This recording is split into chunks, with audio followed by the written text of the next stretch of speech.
The city slept, shrouded in a downpour that hammered against the pavement, a rhythmic drumming that seemed to wash away all sound.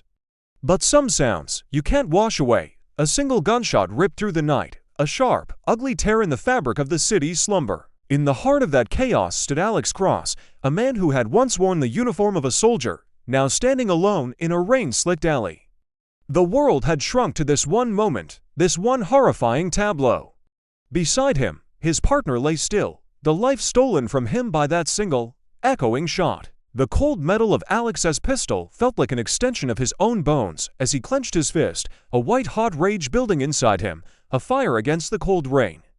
His mind reeled, a violent flashback pulling him back in time. A mission, a lifetime ago. The sting of betrayal, a knife in the back from someone they had trusted. The enemy they were supposed to neutralize had been waiting, armed with their own plans, their own intel. And now, that same enemy wasn't just a shadow in the intelligence reports. They ruled these very streets. The betrayal hadn't just cost them the mission. It had cost them everything. It had cost him his partner.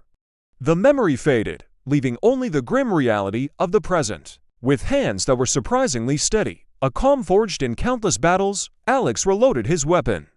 Each click of the magazine seating into place was a promise. A promise of justice, a promise of revenge. His target was a dark, cavernous warehouse at the edge of the industrial district, a skeletal silhouette against the stormy sky. He slipped through a side entrance, a ghost moving through the oppressive darkness. The air inside was thick with the smell of rust and damp concrete. He didn't have to wait long. Figures emerged from the shadows, armed men materializing like phantoms, their weapons glinting in the slivers of light that pierced the gloom. They had him surrounded. The trap was sprung. Suddenly, the cavernous space exploded into a symphony of destruction. Muzzle flashes lit up the warehouse in strobing, violent bursts.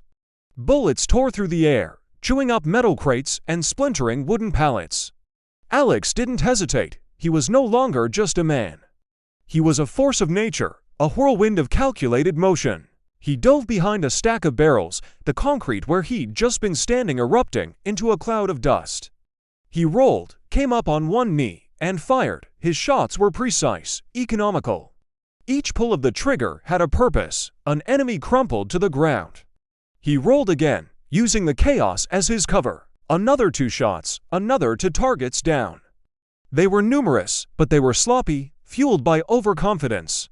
He was singular, fueled by grief and a cold, burning purpose. Smoke from the gunfire began to fill the room, a hazy curtain that distorted shapes and muffled sounds.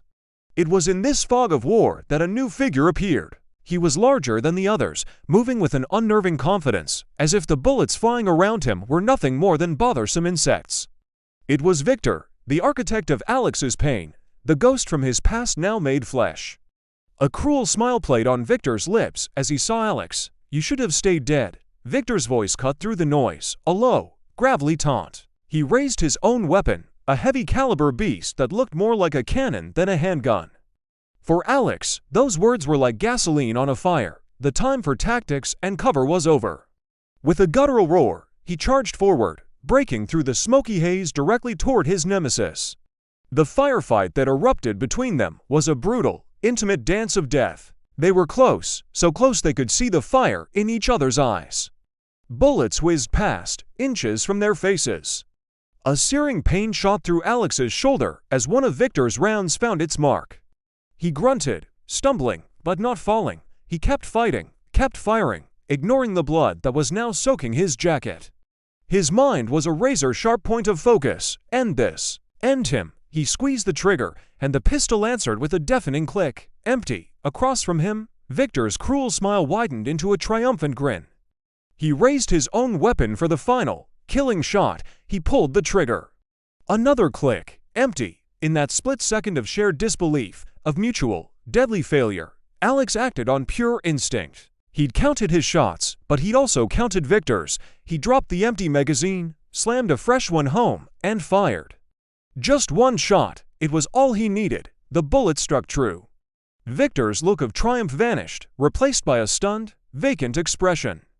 He staggered backward, his heavy frame collapsing to the grimy warehouse floor with a final, heavy thud. Silence descended. broken only by the drip of water and the ragged sound of Alex's own breathing. In the distance, a new sound began to grow, the wail of sirens, echoing through the rain-soaked streets, drawing closer. The cavalry was coming, but the war was already over. Alex let his pistol fall from his numb fingers, the metal clattering against the concrete. He walked out of the warehouse and back into the night. The rain was still falling, a relentless torrent that washed the blood and the grit from the city, cleansing the streets.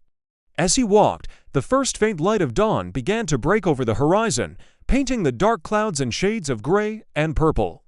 A new day was beginning. Justice, in its own brutal way, had finally been served. Alex Cross, no longer a ghost of his past, walked into the light.